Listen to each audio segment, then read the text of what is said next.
My name is Adam Lenders. A little bit about me. I went to school in Canada, at the University of Waterloo. I studied computer science. I've been in the Netherlands for 11 years. The first 4 years I was a consultant for Nokia. We did e-learning implementations. Then I spent 4 years at IMC Asset Management, implementing systems for a hedge fund.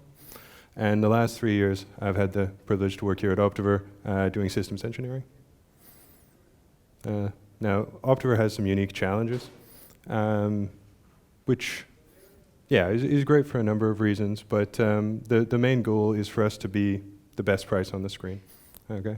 And that presents some unique systems challenges, because we need to react to changing conditions in the market. We need to do so very fast in order to compute and provide an updated price faster than our competition. This is a straightforward zero-sum game. Whoever gets to the end line wins, everybody else loses. Very straightforward.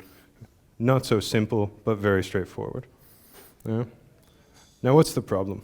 And I'm not talking about the problem for the developers or the problem for the traders, but the problem for us as operational engineers.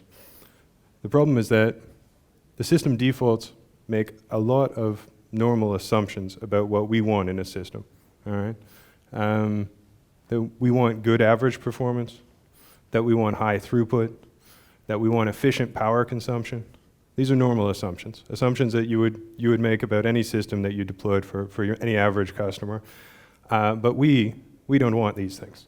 This is not something that does anything for our core business. And so what do we want?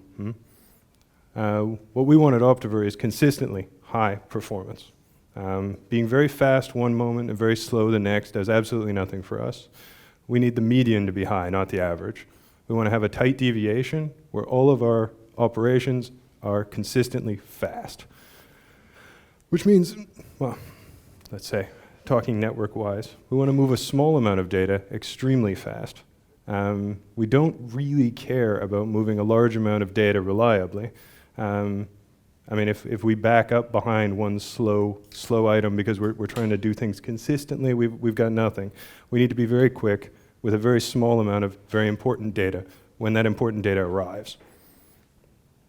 To do this, we're happy to consume absolutely whatever resources we require. Yeah? Most assumptions of system performance mean you want to run your system for a long time. You don't want to invest in new equipment when it burns out. We're happy to use our equipment to its limit for as long as we need to do that in order to achieve the fastest performance that we can. Again, as I say, these are fairly unique things in a company.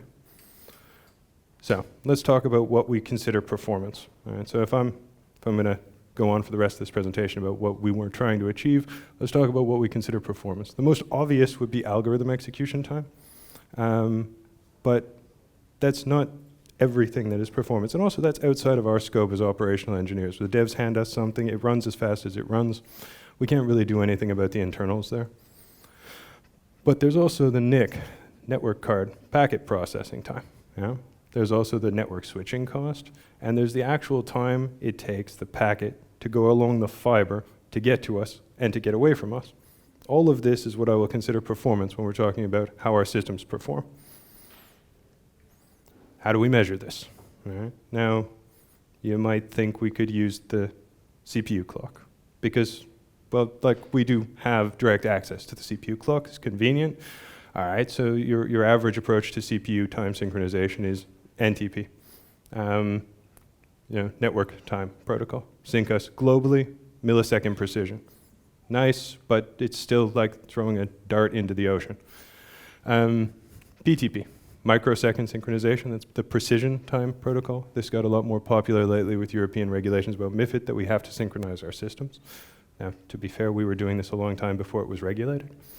But microsecond synchronization is still giving us a rounding error of effectively what we're trying to measure, which is not really all that useful. If you need sub-microsecond precision and you're rounding off to the nearest microsecond, what do you have? You've got nothing. So these are laughable. That is, they're very good for keeping our systems close to global time. They're extremely useful for humans. They do not achieve what we are trying to achieve. So, enter the humble wiretap. Let's zoom in to a co-located data center Whoa, that's not helpful. All right, that's odd. Pardon me. A data center. All right, so I call it a co-located data center because it's adjacent to the exchange. On the right, you have the exchange premises. These are outside of our control. We have to assume that these are fair. Again, European regulations. They say they're fair. We have to trust them. Yeah. On the right, we have Optiver premises. This we do control. And what I'm going to do here is walk you through a packet coming out of them and into us. So they're sending market data from their black box on the other side through a switch to which we connect and into Optiver premises. They're multicasting this information pretty much at a constant torrent all day. And that's coming into our system. Let's assume we're talking about just one packet though. Okay? It enters our system, and the very first thing that we do is we tap it, which is to say that we split the light and route that into our capture device, where we're going to timestamp that packet to about line precision, which is to say something like 5 nanoseconds of precision, which is about the speed of light in fiber over 1 meter, is, yes, slower than the actual speed of light because it's moving through glass. After the capture, or during the capture, the packet also goes through our switch, hits our Linux server. We've got our happy little kernel and our application running here on our Linux server.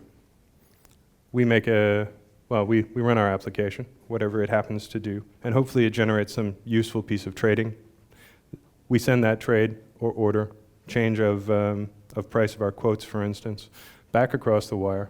We again tap that and make a note of the timestamp, crosses out of our premises into the exchange, and hopefully we make some profit. Now, what we have here is a relative measure.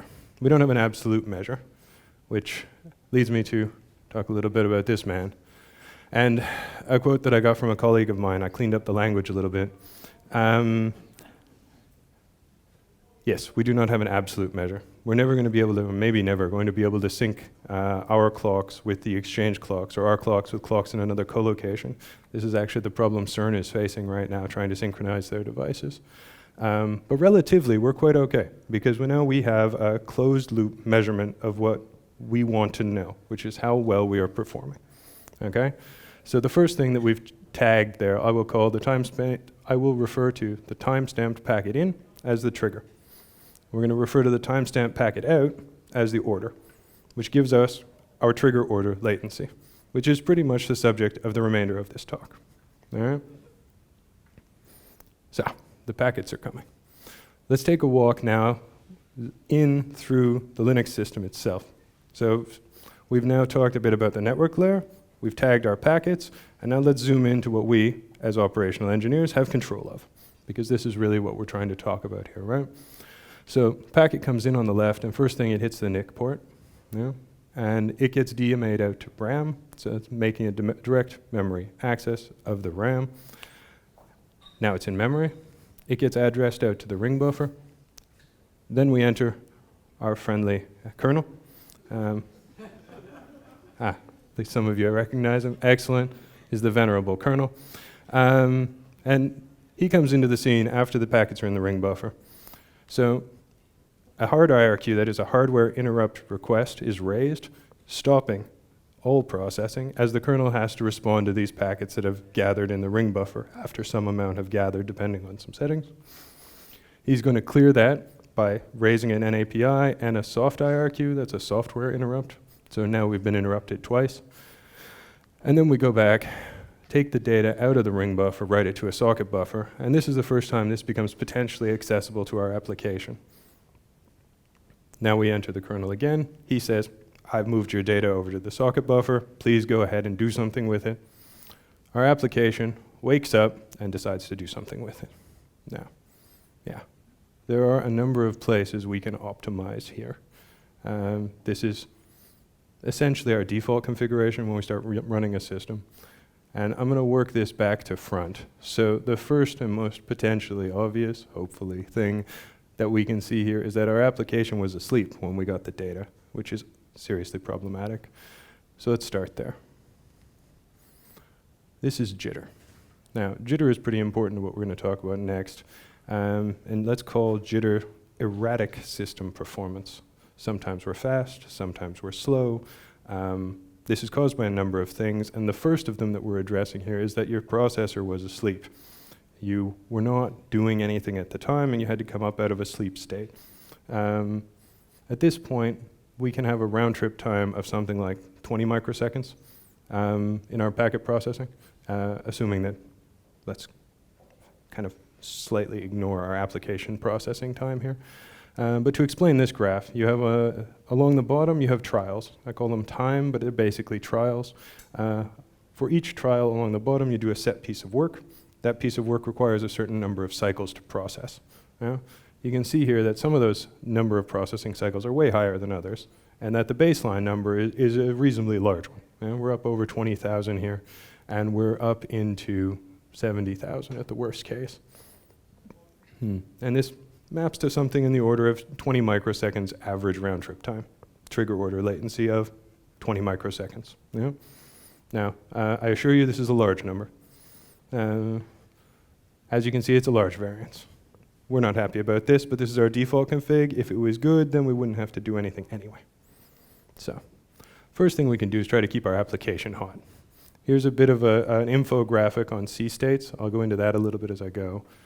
But what we need to know here is that your core naturally spins down when it has nothing to do. This is to save power and save the core lifetime as well. And this is a helpful thing for your average person, but not for us. Waking up that core is very costly. As you see along here, the wake up time as you go into lower and lower C states is more and more, which is very expensive. Further, your cache doesn't just get cold when your application isn't doing anything, eventually it gets completely flushed. This is very, let's say, very not helpful. The C states we want are these, 0 and 1. We'd happily keep it in C0 if it didn't burn out our core completely, but it does, so we don't. When it's not actually doing anything, it can spin down to C1. Life is okay. We spin it up to C0 when something happens. We just tell it it's not allowed to go to sleep at all. It can stay ready, or it can be active, but that's all. You can try out TurboStat for this if you want to look at your own system. It's really handy. Shows you what C states your various cores are in, shows you what megahertz your cores are at, and what they're capable of turboing up to. So, that said, we still don't know what we don't know. We don't know what's going to happen. For the most part, the information coming in is useless. The exchange is sending a torrent of information at us, and only one in some huge number is actually necessary for us to act upon. So, in order to keep our cache hot, we're going to need to change the way we want our application to run. We don't want it to wait for something useful to happen. We want it to assume everything is useful. Every trigger can generate an order. Run all the way through your hot loop and assume you're going to generate an order, and if you don't, just don't actually send any information out. In this way, we can make best use of cache. And to make best use of cache, here's our core. We can give the application an entire core. We pin the application to the core, and this guarantees that this cache is only used by the application. This is our friendly L1 and L2 cache. That's layer 1 and layer 2. And this is gold, because this is where the application data that you're trying to run on that core is able to be stored in the fastest possible accessible way. And the reason we need to pin this to a particular application core together, is if you switch your applications between cores, you clear your cache. This is no good. Anytime you clear your cache, you've lost your cache. So we can't allow multiple applications to use a given core. Clearly not very efficient, but very, very fast. So now we've attached our application to a core. We don't want the kernel to try to schedule anything on that core. We also don't want the kernel to try to tell us when we should act. So we just throw away scheduling clock interrupts. Which actually leads me to my next point, which is that interrupts are just generally not so good. Impolite, inconvenient, not useful to us. So, consider your operating system.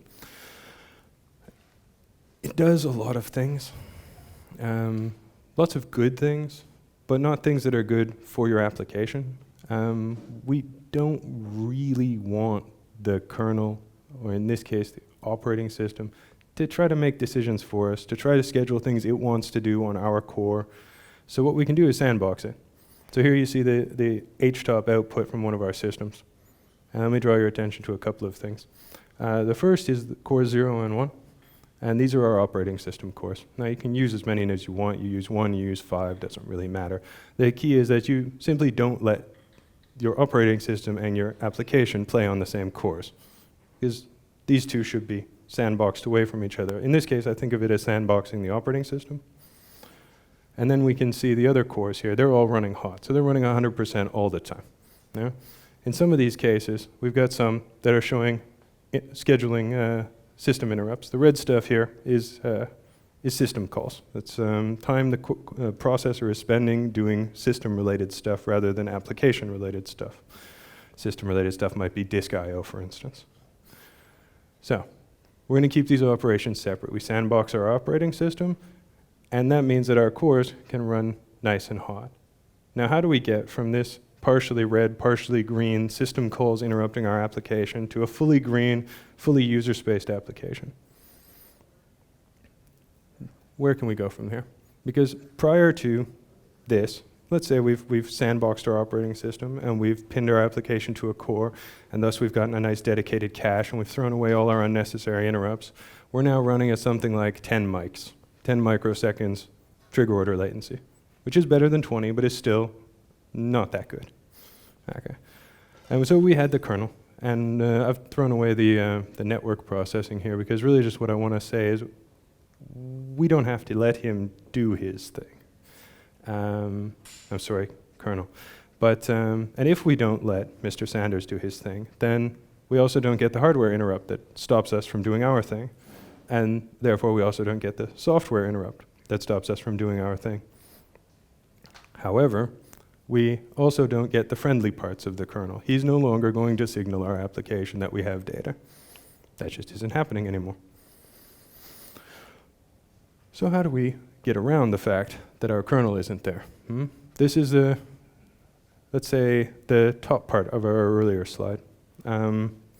So the new piece of data hits the NIC port, gets DMA'd out to RAM, and instead of going to our standard ring buffer, goes to an application ring buffer, which we're going to have to define. And then instead of going to the socket buffer, we're going to pull that. So here we gain a lot of speed, but we cast ourselves with a lot of responsibility. So this application now needs to pull this ring buffer. It needs to address this ring buffer, which, as a colleague of mine mentioned, is not something the devs are going to like very much, because they're going to have to actually do this work, because they don't get this for free.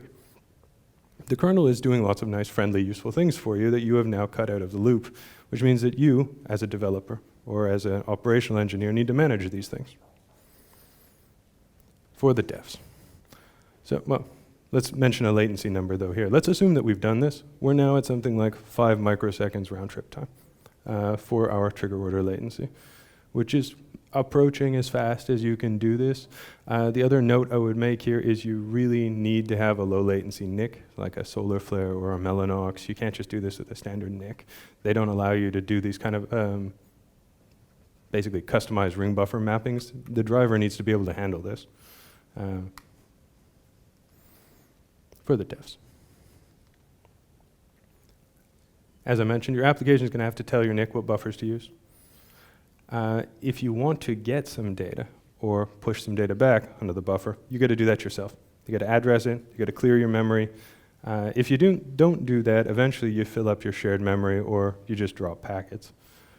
For those who like sending very large packets, you got to do that yourself. If you try to send a very large packet and you have the kernel in there, he just catches that for you. He breaks it up into friendly network-sized packets and he puts it on the wire. Once we say that he's not allowed to do his thing, you have to do that, which is to say just don't send large packets in user space. It won't work.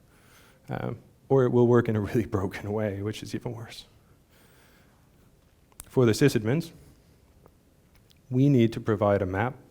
So ordinarily, we make a map in the kernel, a routing table, right? But we've kicked that out completely. So now we need to know what has been user-spaced. We need to know how these packets must be steered, which is, to be fair, very much like routing. And the way that we at Optiver have chosen to do this is have the sysadmins build a map, because we know how in a given system we want to steer our packets, we can then deliver that in a pre-packaged way for the applications that run on our systems, which they like because they don't have to manage it, and also because the information essentially belongs to us. One thing for the sysadmins. If you do something like TCP dump a user space system, you get nothing. Not if it's fully user spaced. If absolutely all the network traffic is going straight into memory and none of it is going through the kernel, then you also get nothing in your TCP dump. And it's because the kernel doesn't see it. Now, as I mentioned, we don't do these things because they make our lives easier. We do them because they make our system faster. So, stability. Here we have now a picture of a system running well-tuned. We've got our 5 mics of trigger order latency. So our performance is pretty fast. Now, to be fair, these cycles don't exactly map to microseconds, but there's a certain amount of relationship. And our deviation is very small. Our median is very, very low.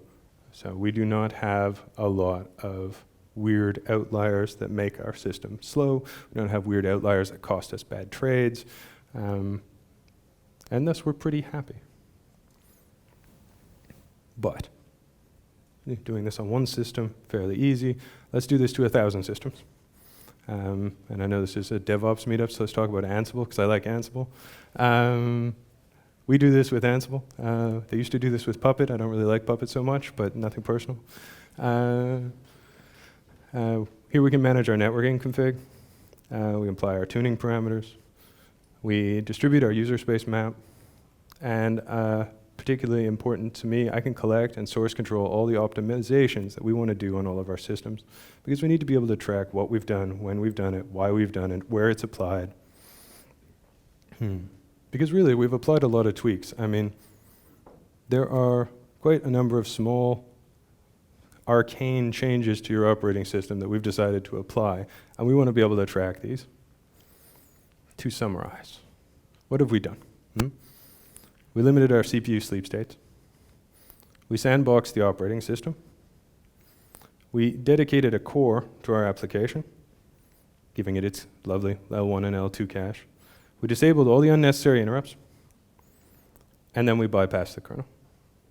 Now, and this is our journey, as it were, from 20 mics to 10 mics to 5 mics of trigger order latency, costing us lots of cores, lots of systems, very relatively, let's say, short system lifetime, a lot of physical individual systems, absolutely no cloud, because the cloud is just not going to perform that fast, basically no virtual machines, but on a given physical piece of hardware connected close to the exchange, we can now be really, really fast.